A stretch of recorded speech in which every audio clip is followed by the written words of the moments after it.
반갑습니다. 이번 시간에는 당근 케이크에 대해서 수업을 해보도록 하겠습니다.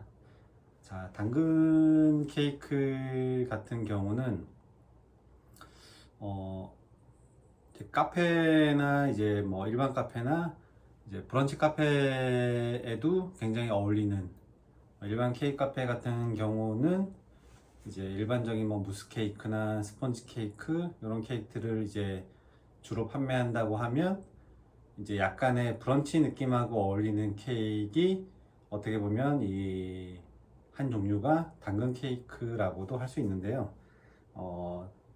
실질적으로 이 당근 케이크가 뭐 당근이 많이 들어갔다고 해서 뭐 저희가 부르는 이름은 아닌 것 같아요. 이제 완성된 품목을 먹어보면 당근 맛이 별로 안 나는 거죠. 하지만 이제 생당근이 들어가긴 해요. 생당근이 들어가긴 하는데 많은 양이 들어가지 않고 이제 어느 정도의 씹히는 맛의 당근이 표현됐다는 이유로, 아니면 이제 보통 데코레이션 같은 것을 이제 당근 케이크는 마지판을 이용해서 이제 당근 모양으로 데코레이션을 많이 해줘요. 그러다 보니까 당근 맛이 강하게 나는 어떤 케이크라기보다는 약간의 좀 당근이라는 재료가 들어간 어떤 상징적인 의미가 부여된 케이크 이름이라고도 볼 수 있을 것 같아요. 그래서 오늘 저희가 이제 제목은 당근 케이크지만 이제 당근이 생당근은 들어가고, 하지만 그렇게 많은 양의 당근이 들어가지 않는다는 점. 뭐 그렇다고 해서 뭐 이 케이크를 당근 케이크가 아니라고 부르진 않아요.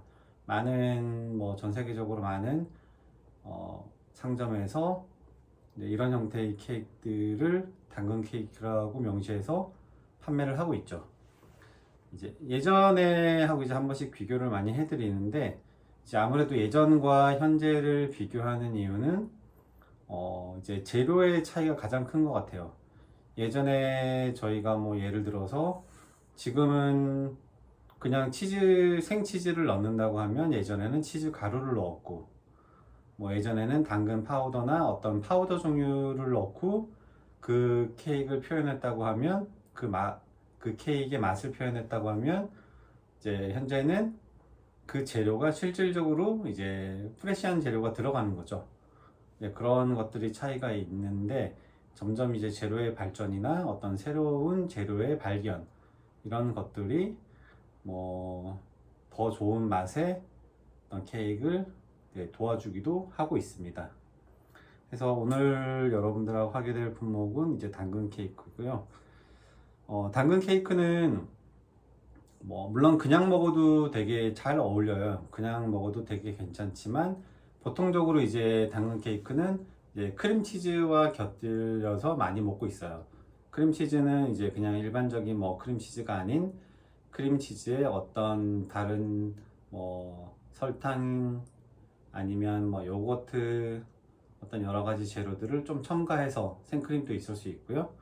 첨가해서 조금 부드러운 어떤 크림치즈의 맛을 이제 당근 케이크와 이제 먹게 되면 굉장히 조화로워요. 그래서 당근 케이크는 일반적으로 위에 어떤 토핑되는 크림들이 대부분 이제 크림치즈를 베이스로 만든 크림이라고 보시면 돼요. 그래서 저희가 이제 수업을 할 내용들은 이제 당근 케이크를 만들 거고요. 당근 케이크 위에 토핑할 이제 크림. 보통 저희는 이제 뭐 치즈 크림이라고 뭐 얘기하면 간단하긴 한데, 보통 저희가 부르는 명칭은 이제 치즈 프로스팅이라고 많이 불러요. 이제 토핑하는 크림을 명칭하는 어떤 크림의 제목인데, 치즈 프로스팅을 만들 거고요. 그 다음에 이제 위에 약간의 데코레이션을 해줄 거예요.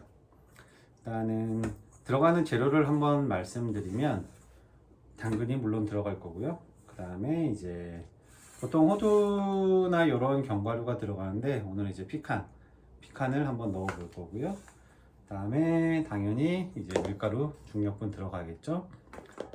팽창제 역할을 하는 베이킹 파우더. 이제 보통 빵에는 이제 팽창제 부풀게 하는 역할을 하는 재료가 이제 이스트가 되겠고요. 보통 뭐 생이스트나 드라이스트 요 두 가지가 될 거고, 케이크 종류나 과자 종류에는 이제 부푸는 팽창제 역할을 하는 재료는 항상 이제 베이킹 파우더가 들어가요. 베이킹 파우더가 들어가고요. 그 다음에 이제 시나몬 파우더가 들어갈 거고요. 이 시나몬 파우더는 이 재료가 생각보다 약간 느끼할 수도 있고, 어떻게 보면 전반적으로 봤을 때는 특별한 재료가 많이 들어가진 않아요. 근데 이 시나몬 이 가루가 들어감으로 해서 특별한 맛을 강하게 내는 재료들을 서로 조화를 이루게 해주는 역할인 것 같아요. 피칸이나 당근 같은 경우 이런 여러 가지 재료들을 잘 조화될 수 있게 표현해주는 그런 재료인 것 같아요. 그래서 이제 시나몬 파우더가 들어갈 거고요. 당연히 설탕과 약간의 소금 들어가고요. 그 다음에 이제 계란, 빠지지 않는 재료죠. 어떻게 보면 계란이 들어가고요. 다음에 이제 오일, 생각보다 오일의 양이 굉장히 많아요. 굉장히 많고 거의 계란의 2배 정도 되는 양의 오일이 들어갔는데, 이 오늘 만드는 이 당근 케이크의 특징은 가장 큰 특징은 오일이 많이 들어간다는 거예요. 오일이 많이 들어감으로 해서 이 케이크의 수분이죠, 촉촉함을 표현해주는, 만들어주는 역할을 해줘요. 오일이 이렇게 많이 들어가면 느끼하지는 않을까라는 질문들을 많이 받곤 하는데, 실질적으로 먹어보면 절대로 그렇지가 않아요. 이제 이 오일을 좀 적게, 차라리 어떻게 보면 적게 넣게 되면은 이 당근 케이크의 그 어떤 촉촉함, 그런 부분이 떨어져서 정상적으로 이 오일을 넣었을 때와 오일 양을 많이 한 반 정도 줄였을 때 이 케이크 두 가지를 넣고 테스팅을 해보면 오일이 많이 정상적으로 들어간 케이크가 훨씬 더 맛있어요. 해서 오일의 양은 절대 줄이시면 안 되고요. 오일은 보통 그런 질문도 많이 하세요. 그러면 올리브 오일을 넣으면 안 되나요? 건강한? 그런 질문도 많이 하시는데, 이 올리브 오일 같은 경우는 보통 빵에 이제 빵을 이제 예를 들면 포카치아, 어떤 주 재료가 어떻게 보면 올리브인 이제 포카치아 같은 경우는 일반적인 올리브 오일이 들어가도 괜찮아요. 훨씬 더 맛이 좋아지니까요. 하지만 이제 케이크 만들 때 올리브 오일을 넣게 되면 올리브의 향이 워낙 강하다 보니까 케이크의 맛에 좋지 않은 영향을 많이 미쳐요. 해서 가능하시면 향이 좀 적게 나는 올리브 오일 대신 해바라기 씨유나 포도 씨유, 까놀라유 이런 오일들을 넣어 주시는 게 케이크에 큰 영향을 미치진 않아요. 이런 까놀라유 같은 거 넣으셔도 되고요. 해서 반드시 향이 나지 않는, 올리브 오일도 보면 이제 퓨어 올리브 오일이 있고 엑스트라 버진 올리브 오일이 있는데, 아무래도 퓨어 올리브 오일은 엑스트라 버진보다 향이 훨씬 더 적긴 해요. 그렇다 할지라도 가급적이면 올리브 오일은 사용하지 않는 게 가장 좋고요. 이제 방금 말씀드린 향이 좀 적게 나는 까놀라, 포도씨유 이런 오일들을 넣어 주시는 게 가장 좋을 것 같아요. 만들기 전에 만드는 방법을 한번 잠깐 설명드리면,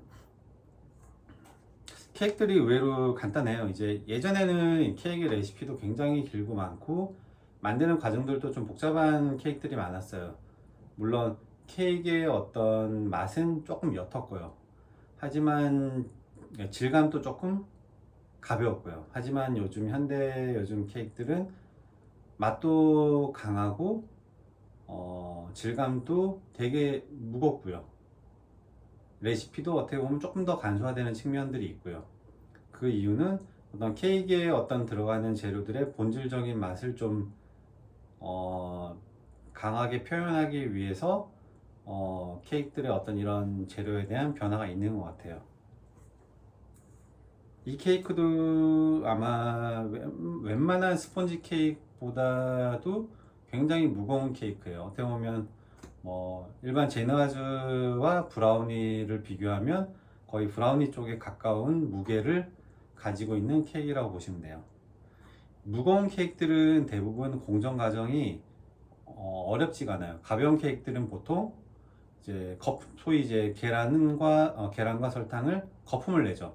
거품을 내는 어떤 케이크들이 보통 이제 가벼운 어떤 무게감을 가지고 있고, 그냥 한 번에 뭐 소위 뭐 다 넣고 섞는 케이크들은 질감, 어떤 무게감이 굉장히 무거워요. 이제 이 당근 케이크 같은 경우가 이제 그런 종류라고 보시면 돼요. 설탕과 오일과 계란을 섞으신 다음, 대신에 뭐 설탕이 완전히라기보다는 7, 80% 정도 좀 약간 없어질 정도로만 휘핑해 주시면 돼요. 이제 보통 뭐 브라우니, 이제 퍼지 브라우니, 이제 좀 무거운 퍼지 브라우니 같은 경우는 설탕이 거의 녹지 않죠. 하지만 이 당근 케이크 같은 경우는 어느 정도 그래도 한 7, 80% 정도의 설탕은 좀 풀어 주시는 게 안정감 있는 케이크가 나와요. 풀고 나서 이제 가루를 넣고 섞으시면 돼요. 그리고 나서 요 당근은 채를 칠 거예요. 채친 당근과 이제 뭐 피칸 대신에 호두를 넣으셔도 되고요. 그렇게 하시면 되고, 이제 여기에 이제 추가적으로 보통 많이 들어가는 게 건포도예요. 건포도인데 건포도 같은 경우는 호불호가 되게 강한 아이템인 것 같아요. 재료인 것 같아요. 그래서 건포도는 취향에 따라서 일부 정도 넣어주시면 되는데, 아무래도 이제 젊은 친구들한테는 이 건포도라는 식재료가 그렇게 매력적이지는 않는 것 같아요. 해서 오늘 여기 만드는 거에는 이제 건포도를 빼고 이제 피칸만 넣어서 한번 만들어 보도록 할게요. 일단은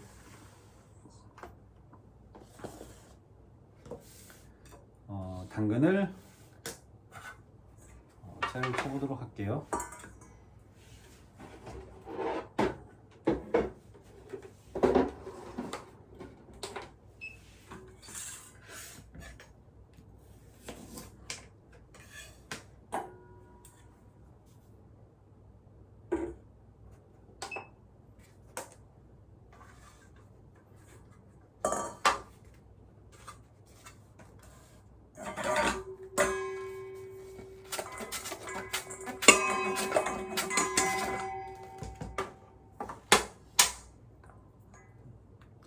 볼이 작아서 좀 튀긴 하는데,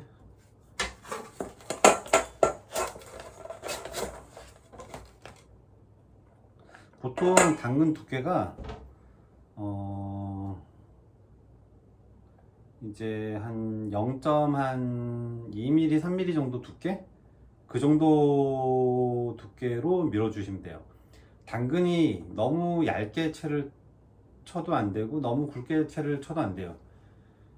이 채친 당근이 이제 반죽에 들어가서 그대로 이제 오븐에서 이제 굽히게 되겠죠. 왜냐하면 이 쿠킹을 하지 않고 바로 반죽에 넣는 거기 때문에 오븐에 들어가서 이제 쿠킹이 되는 상황인데, 너무 가늘게 채를 치면 오븐에 들어가서 이제 구워지면서 케이크를 먹었을 때 당근의 어떤 식감이 전혀 느껴지지가 않아요. 굉장히 이제 수분이 빠지는 거죠. 그리고 너무 두꺼우면 다 익지를 않아서 약간 아삭아삭한 식감이 만들어져요. 해서 적당한, 방금 말씀드린 한 2mm에서 3mm 정도, 2mm가 딱 적당한 것 같은데 2mm 정도 두께의 당근채를 치신 다음에 넣어주시면 가장 좋은 것 같아요. 그래서 당근을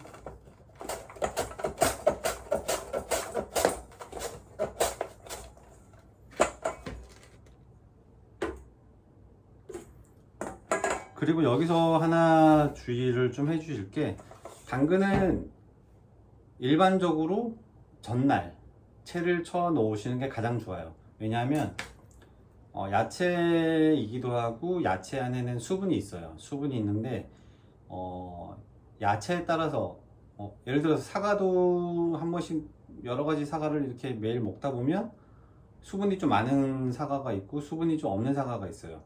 야채도 마찬가지로 수분이 많을 때가 있고 수분이 적을 때가 있어요. 수분이 많게 되면 아무래도 이 케이크에 영향을 미치겠죠. 수분이 적게 돼도 케이크에 영향을 미칠 거고요. 해서 하루 전날 당근을 냉장고에서 약간만 좀 드라이 시켜 주셔요. 수분을 조금 날려주는 거죠. 그렇게 되면 바로바로 채를 쪄서 넣는 어떤 당근보다도 조금 더 평균적으로 안정된 케이크들을 만들 수가 있는 것 같아요. 그래서 당근은 채를 찌신 다음에 가급적이면 전날 냉장고에서 하루 정도 보관하신 다음에 사용하시는 게 가장 좋은 것 같아요.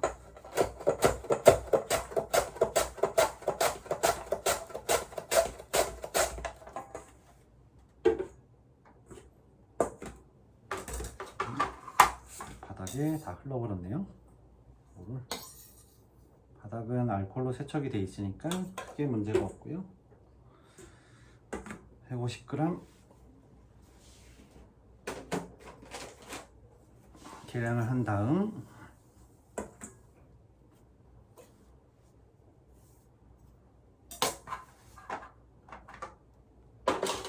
이렇게 당근채를 쳐 놓으시고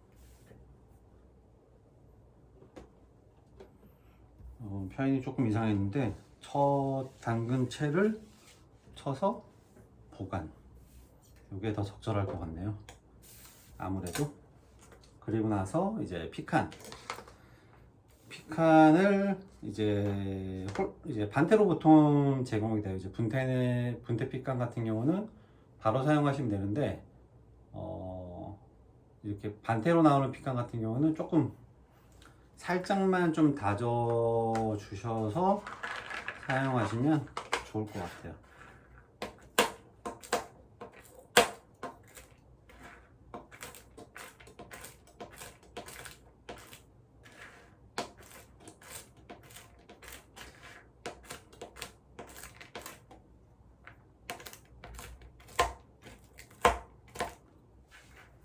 이런 식으로 그냥 굵직굵직하게 채를 쳐주시면 될 것 같아요.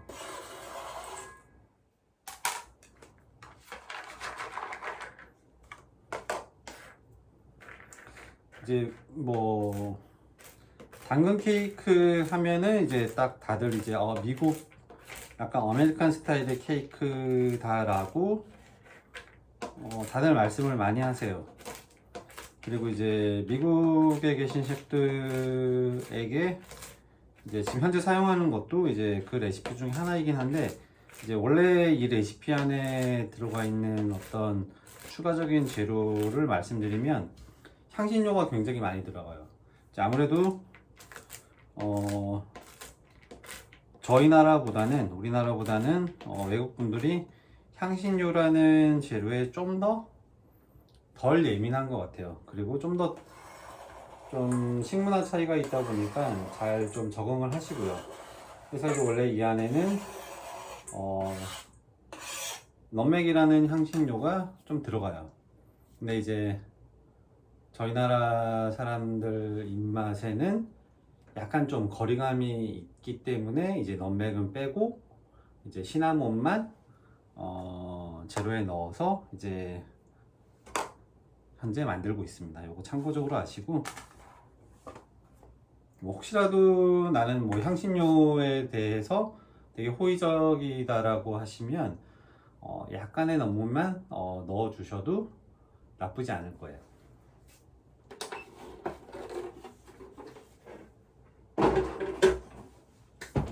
자, 이렇게 재료가 준비가 되었고요. 자, 이 준비된 재료를 가지고 이제 믹싱을 해보도록 할게요.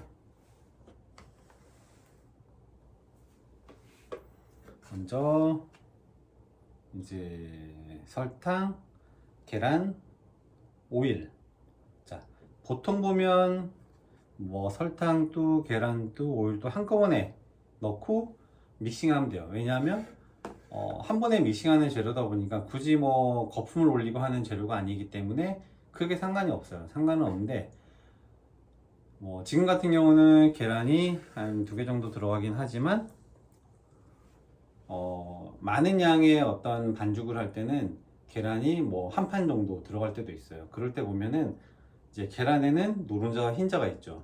이 노른자가 설탕과 만나서 장시간 방치가 되면 앞전에도 몇 번 말씀드린 적이 있을 거예요. 이제 굳어버리죠.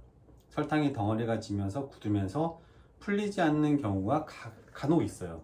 그렇기 때문에 가급적이면 설탕을 넣고 뭐 한 번에 섞는 가볍게 섞는 재료라고 할지라도 뭐 설탕을 넣고 계란 넣고 뭐 나머지 재료 넣고 바로 섞으시면 상관이 없는데 분명히 이제 어떤 상황에 따라서 잠깐 지체되는 경우도 있을 거예요. 그렇기 때문에 가급적이면 계란을 먼저 넣으시고 많은 양일 때 한번 믹서를 한번 풀어주신 다음에 설탕을 넣고 작업에 들어가시는 게 뭐 어떤 돌발 변수에 대해서 조금 유연하게 대처할 수 있는 하나의 방법인 것 같아요. 해서 가급적이면 설탕을 넣기 전에 계란을 넣고 한번 풀어주시는 게 좋을 것 같아요.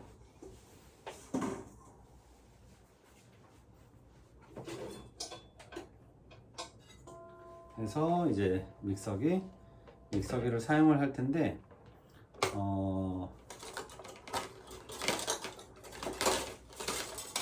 요 믹서기를 사용해서 해볼게요. 이제 뭐 큰 기계를 사용하신다고 한다면 이제 요 비터기를 사용하시면 되고 이제 휘퍼도 사용은 해도 돼요. 왜냐하면 오일의 양이 워낙 많기 때문에 휘퍼를 사용하셔도 크게 문제가 없고 어떻게 보면 설탕을 제가 아까 뭐 한 7, 80% 정도 이제 풀어주는 게 좋다고 했잖아요. 그렇기 때문에 어떻게 보면 이 당근 케이크 레시피 같은 경우는 비터보다도 휘퍼가 좀 더 어울릴 수도 있어요. 하지만 이 뒤에 들어가는 재료들이 이제 밀가루가 있을 거고 넛이 있을 거예요. 거기서부터는 이 비터가 훨씬 더 유용해요. 만약에 내가 휘퍼로 처음 시작을 했다고 하면 가루를 넣는 시점부터는 비터로 바꿔주시는 게 많은 양을 할 때 비터로 바꿔주시는 게 훨씬 좋아요. 왜냐하면 휘퍼에 아마 당근하고 밀가루가 다 껴버릴 거예요. 이제 그런 것들을 이제 그런 문제점이 발생하지 않게 하시려면 방금 말씀드린 부분들 참고로 하셔가지고 작업하시면 될 것 같아요.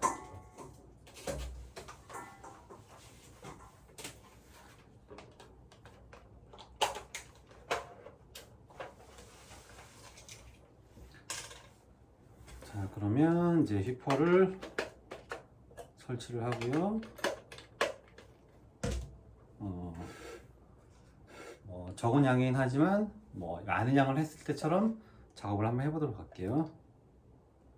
계란을 넣어 주시고요. 다음 기름, 양이 굉장히 많죠. 오일 넣어 주시고요.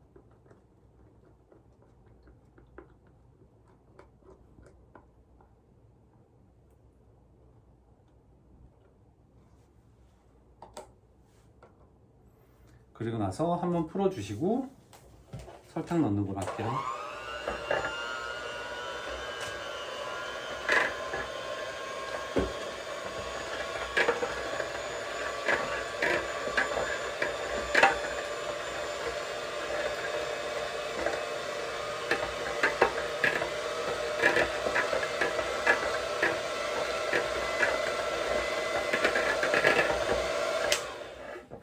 이 정도만 풀어주시면 돼요.